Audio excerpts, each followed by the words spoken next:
दूत अमर फल रघु महाराज को दे रहे थे तो बतला रहे थे कि इस अमर फल को तुम खा लेना। इसकी महिमा यह है कि अगर इस अमर फल को तुम खा लोगे तो तुम हमेशा के लिए अमर हो जाओगे, कभी मरोगे नहीं।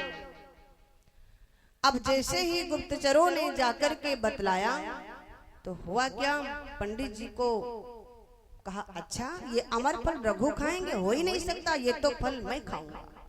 तुरंत चल पड़े पंडित जी और चलते चलते पहुंच गए कहाँ, उसी मंदिर के पास। और जब मंदिर के पास पहुंचे, लेकिन अभी तक रघु महाराज ने उस अमर फल को खाया नहीं था, बस लिए बैठे थे। तब तक पंडित जी पहुंच गए और जब पंडित जी पहुंचे तो कहा रघु क्या हाल चाल है। रघु ने कहा महाराज सब बढ़िया है। सब बढ़िया, तो कहा तुम्हारे हाथ में क्या है, तो कहा महाराज ये अमर फल है। देखो ये भी नहीं छुपाया रघु महाराज ने, कह दिया कि अमर फल है।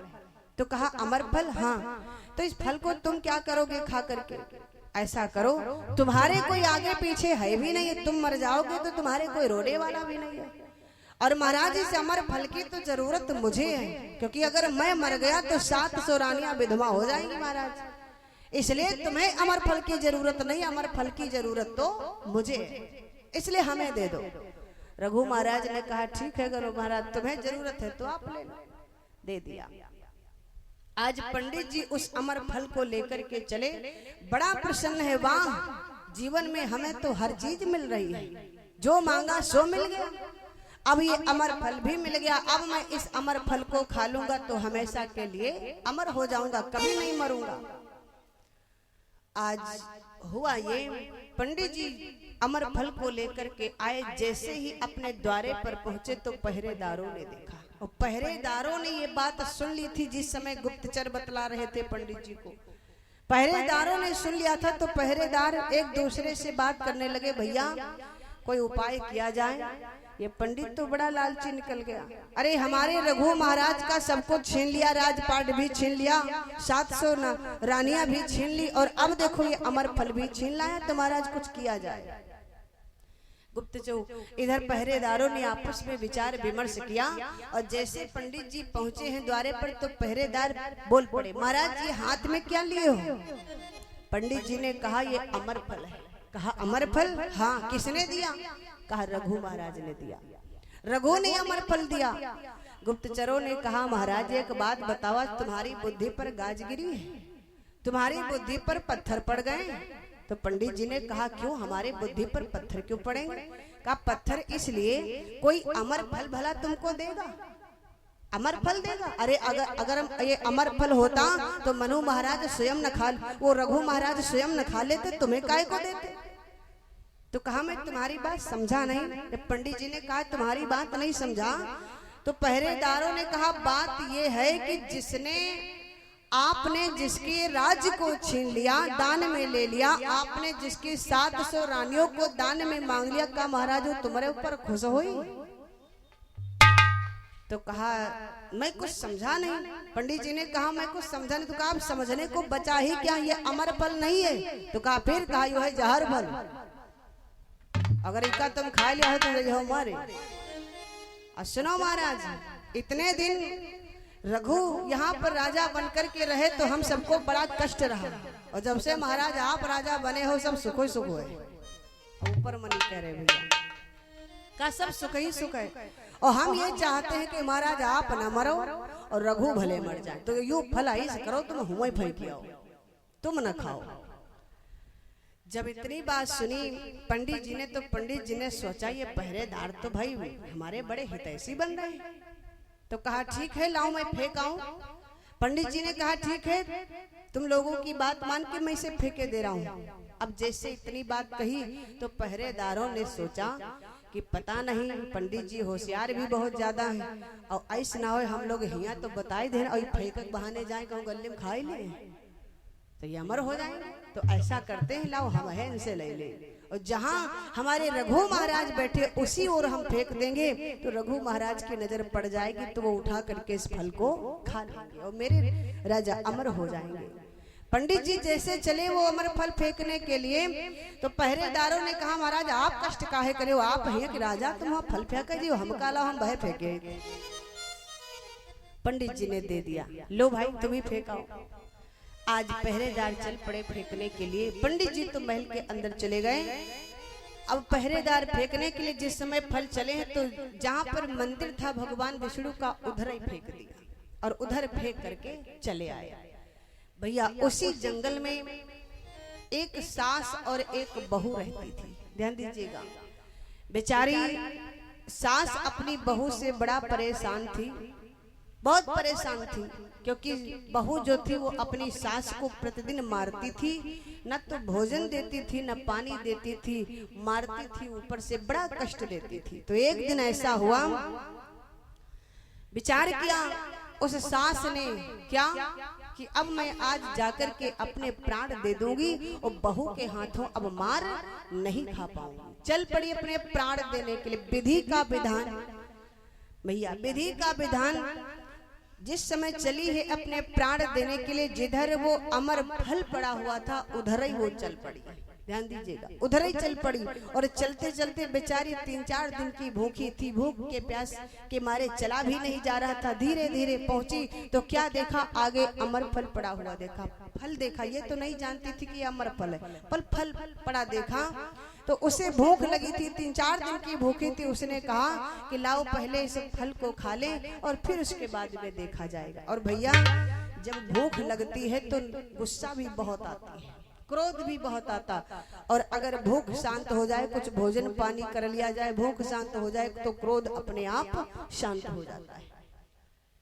अब वो विचार किया कि लाओ इस फल को हम खा लें, उसके बाद में फिर आगे देखा जाएगा। इधर क्या हुआ, उसने उस फल को खाया और जैसे उस फल को खाया तो उस फल की महिमा यह थी कि अमर तो वो हो ही गई, लेकिन फिर वो युवा अवस्था में आ गई। थी तो बूढ़ी लेकिन युवा अवस्था में आ गई, और जब युवा अवस्था में आ गई तो अब उसने कहा कि वाह, इतने दिन हमारी बहू ने हमको मारा और अब हमारे में इतनी ताकत हो गई, अब हम जाकर वही का मर गए, अब जाकर के मैं बहू को मारूंगी, अब तो हमारे में भी ताकत आ गई। इधर भगवान विष्णु ने देखा अनर्थ हो गया, किसके लिए फल भेजा और किसने खा लिया। भगवान विष्णु ने क्या किया, दूतों को बुलाया और कहा ऐसा करो, जाओ विमान को लेकर के जाओ और जा करके इन बूढ़ा को जिन्होंने अमर फल को खाया है उन्हें और रघु महाराज को इस विमान में बिठा करके तुरंत हमारे पास ले आओ। जिस समय इतनी बात कही, आज दूत विमान को लेकर के चले भैया, और जिस समय विमान को लेकर के चले तो आए हैं कहाँ, उसी मंदिर के पास में, जिस मंदिर में भगवान विष्णु के मंदिर में रघु महाराज बैठे, उसी मंदिर के पास विमान आ गया। जब विमान आया तो जब विमान मंदिर पहियावा, जब विमान मंदिर पहियावा, समाचार दिज देवन पावा।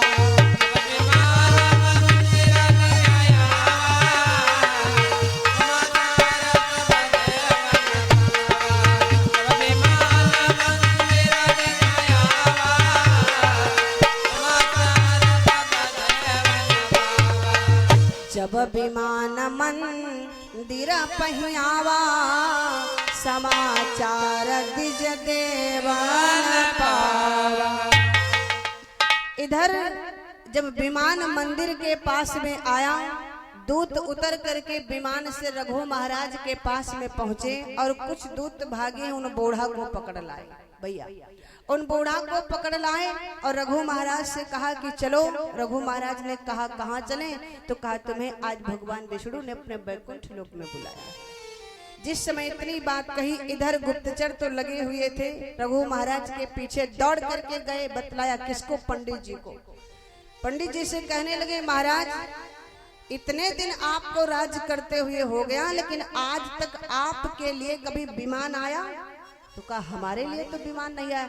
तो कहा आप मौजूद राजा हो, लेकिन इस समय आप स्वयं राजा हो, लेकिन तुम्हारे लिए विमान नहीं, बल्कि रघु जो आज राजा नहीं है उनके लिए तो आसमान से महाराज वैकुंठ से विमान आया है।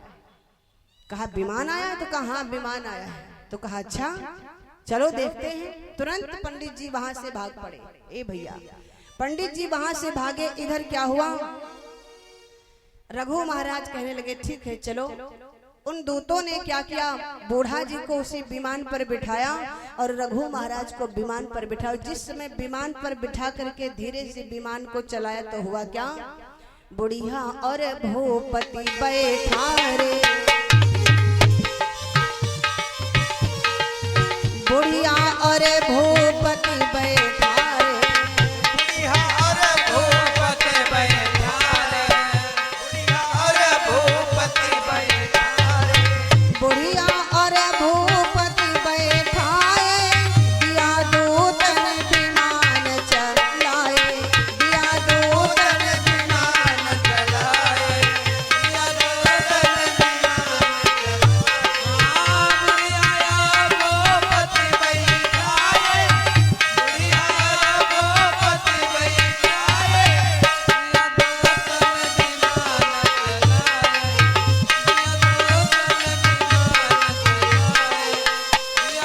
दूतन विमान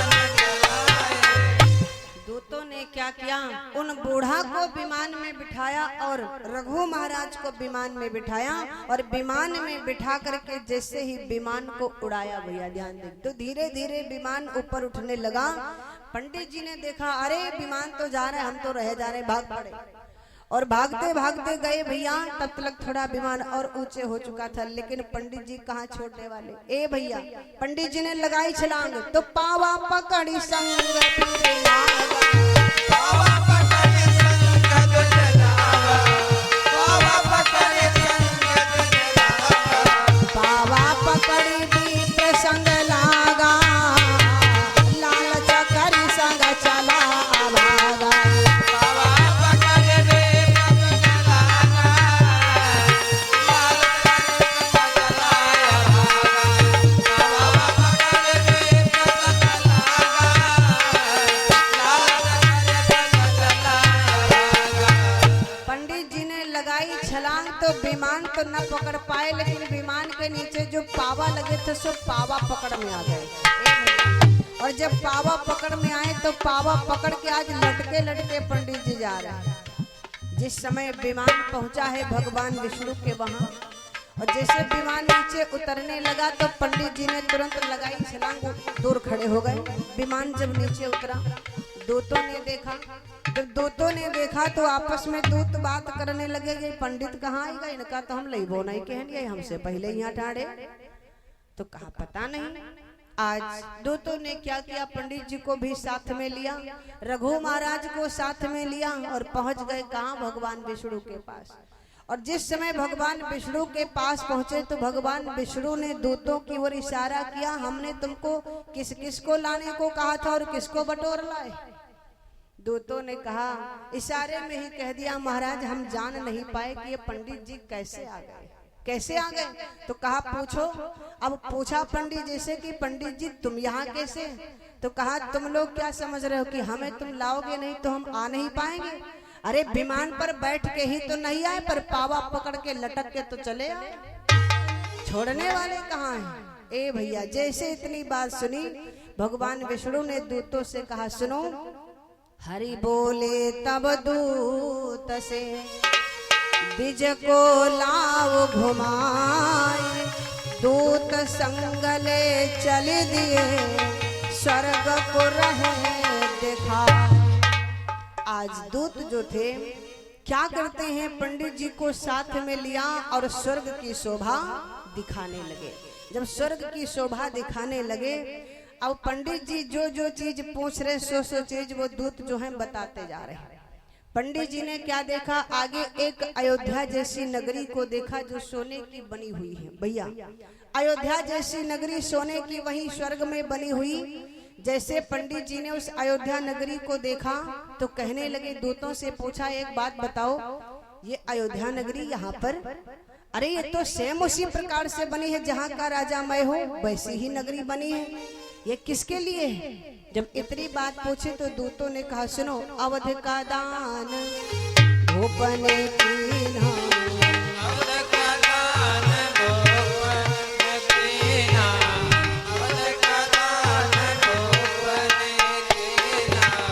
जिन महाराज अवध का दान भूपन कीन्हा, अवध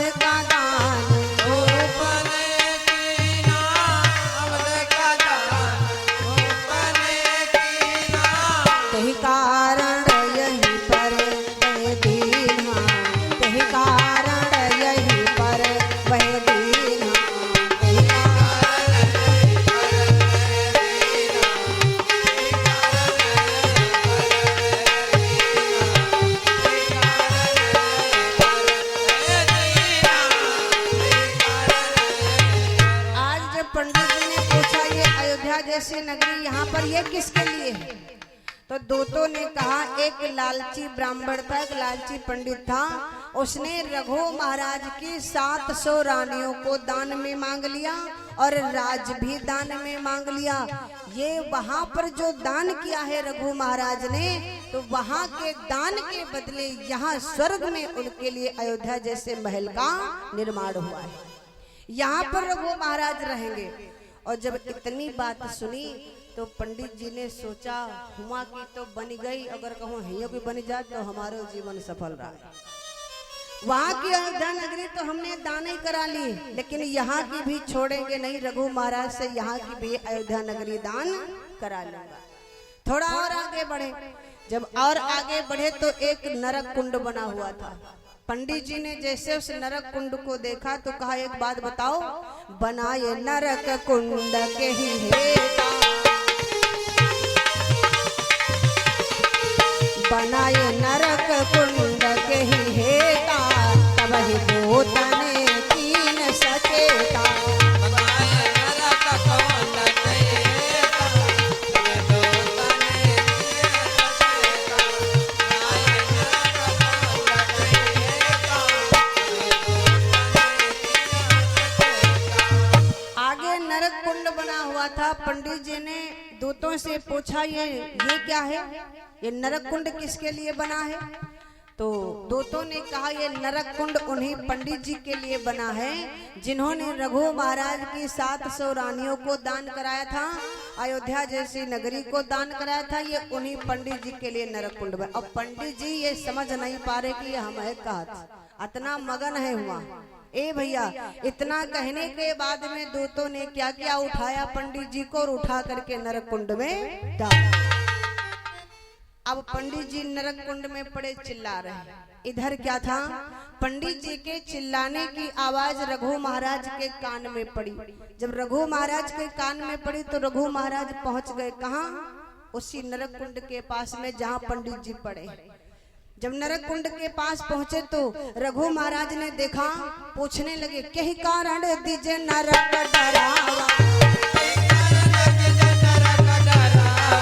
दूतों से पूछा कहीं कारण दीजे नरक डरावा, कहीं कारण दीजे नरक डरावा, धर्मराज ने वचन सुनावा।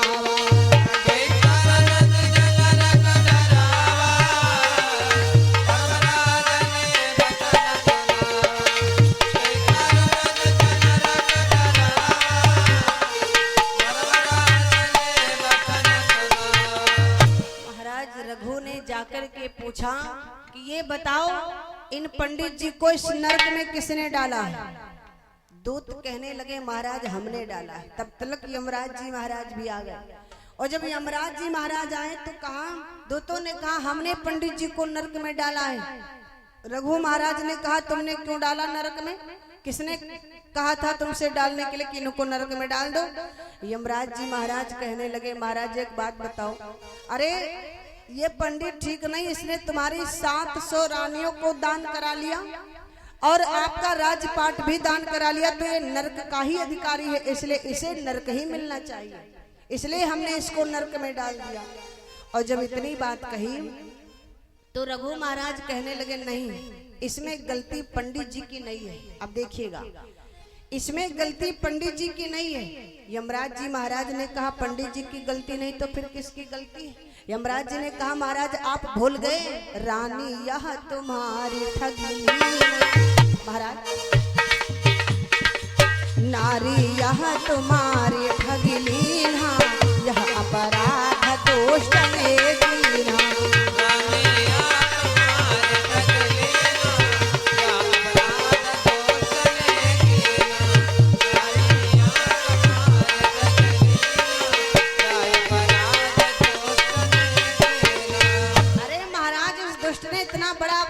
आपकी रानी को, आपकी समस्त रानियों को दान में मांग लिया। क्या दान में मांगने के लिए इसको रानी ही मिली थी? कुछ और भी तो दान मांग सकता था। इसने तुम्हारा राजपाट सब दान में मांग लिया, इसलिए मैंने इसको नरक दिया है। और जब इतनी बात कही तो रघु महाराज कहने लगे कि इसमें गलती पंडित जी की नहीं है। क्यों? रानी न दान न हमसे पाते। सुनो, अगर मैं अपनी रानियों को इन्हें दान ना देता तो क्या पंडित जी हमसे जबरदस्ती हमारी रानियां ले ले? आप देखो, जरा विचार करना रघु महाराज को। कहा कि अगर मैं अपनी रानियों को इन्हें दान न करता तो क्या ये हमारी रानियां जबरदस्ती ले लेते? नहीं, इसमें इनकी गलती नहीं है, गलती तो हमारी है जो हमने अपनी रानियों को इन्हें दान कर दिया। सुनो, रानी न दान न हमसे पाते। सुनो महाराज, रानी न दान न हमसे पाते, तो जिद देव नरक नहीं जाते, तो जिद देव नरक नहीं जाते, तो जिद देव नरक नहीं जाते, तो जिद देव नरक नहीं जाते। रघु हेलो प्रेम से बोले शंकर भगवान की जय हो। कहा कि अगर ये हमसे दान ना पाते, अगर मैं अपनी रानियों को दान ना देता तो क्या ये हमसे हमारी रानियां छीन लेते? नहीं। अगर मैं इन्हें अपनी अयोध्या दान ना करता तो क्या ये हमारी अयोध्या हमसे छीन लेते? नहीं। इसमें पंडित जी की कोई गलती नहीं है, इसमें गलती है तो हमारी, इसमें गलती है तो हमारी। इसलिए अगर नर्क का कोई अधिकारी है तो वो मैं हूँ, अगर नर्क का कोई अधिकारी है तो वो मैं हूँ। इसलिए इन पंडित जी को इस नर्क से बाहर कर दो। और यहाँ पर जो हमारे लिए अयोध्या जैसे महल का निर्माण हुआ है, अयोध्या जैसी नगरी का निर्माण हुआ है, तो यहाँ की भी अयोध्या जैसी नगरी पंडित जी को दे दो और हमें ये नर्क दे दो। ए भैया, जिस समय इतनी बात कही है रघु महाराज ने तो हुआ क्या? आकाश से फूलों की बारिश होने लगी। भैया, फूलों की बारिश होने लगी। जिस समय मनु महाराज ने इतनी बात कही कि इस नरक के अधिकारी पंडित जी नहीं, इसलिए ताते मोहि नरक यह बीजे। सुनो मेरी बात, ताते मोहि नरक यह बीजे। सुनो महाराज, ताते मोहि नरक यह दीजे, मेरा भवन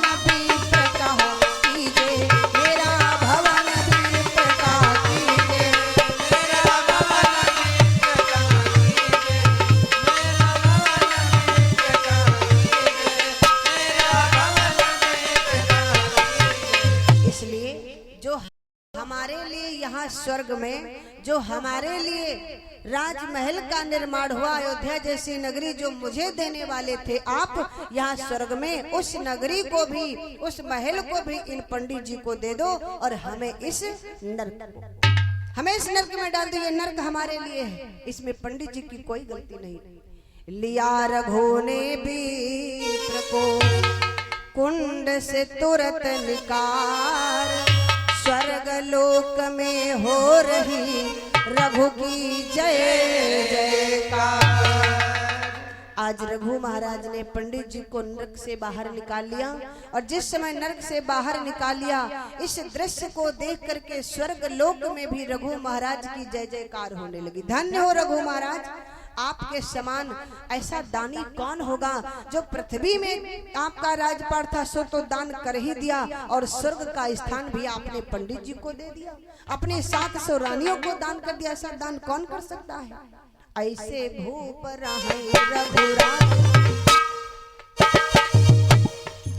ऐसे भूप रहे रघुराई। भगवान शंकर भवानी से कहते देवी ऐसे भूप रहे रघुराई, तब से रघुकुल रीति सदा चली आई, रघुकुल रीति सदा चली आई, रघुकुल रीति सदा चली आई।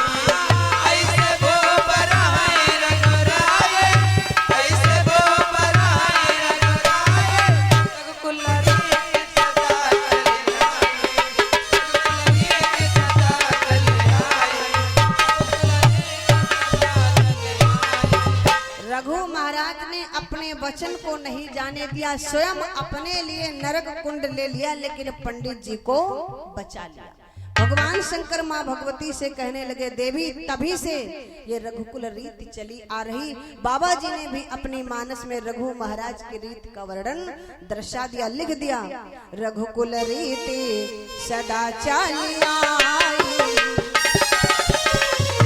रघुकुल रीति सदा चली आई, प्राण जाई पर वचन न जाई।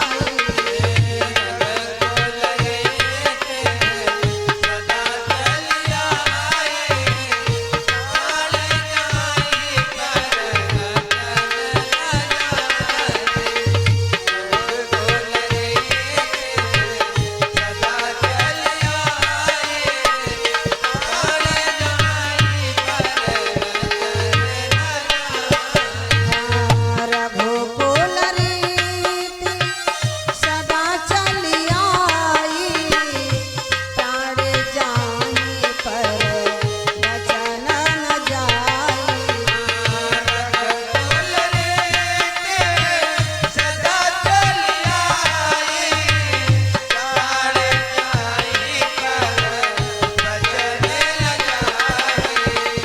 रघुकुल रीति सदा चली आई, प्राण जाई पर वचन न जाई। तो रघुकुल रीति,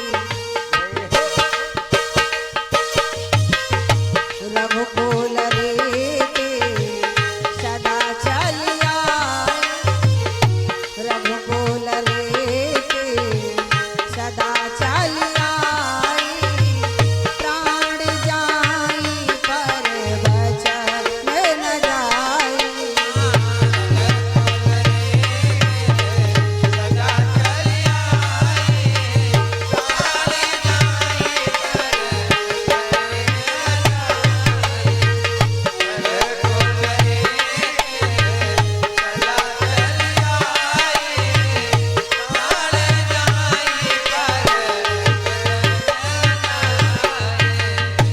तभी से ये रघुकुल रीति चली आ रही। प्राण भले ही चले जाएं लेकिन भैया वचन नहीं जाएगा। लेकिन आज अगर कलिकाल की रीत देखी जाए तो आज की रीत क्या है भैया? कलयुग की रीत क्या है? कलयुग रीति सदा चली आई, कलयुग रीति सदा चली आई, वचन जाई पर प्राण न जाई।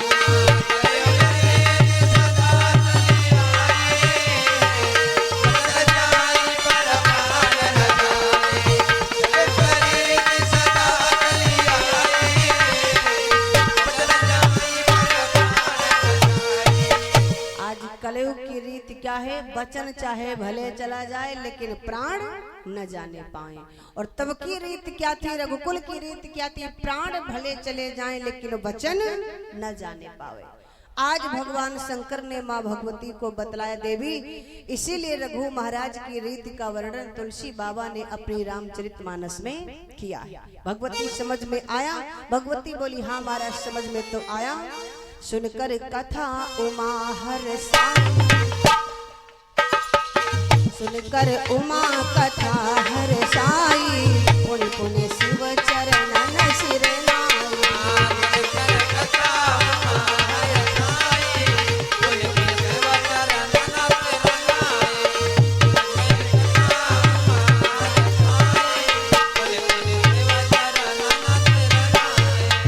रघु महाराज की इस कथा को सुन करके भगवती पार्वती जो हैं भोले बाबा के चरणों में बार बार प्रणाम करती हैं और भोले बाबा ने पावन कथा को सुनाया। एक बार जयकारा बोलिए शंकर भगवान की, आदि शक्ति मैया की।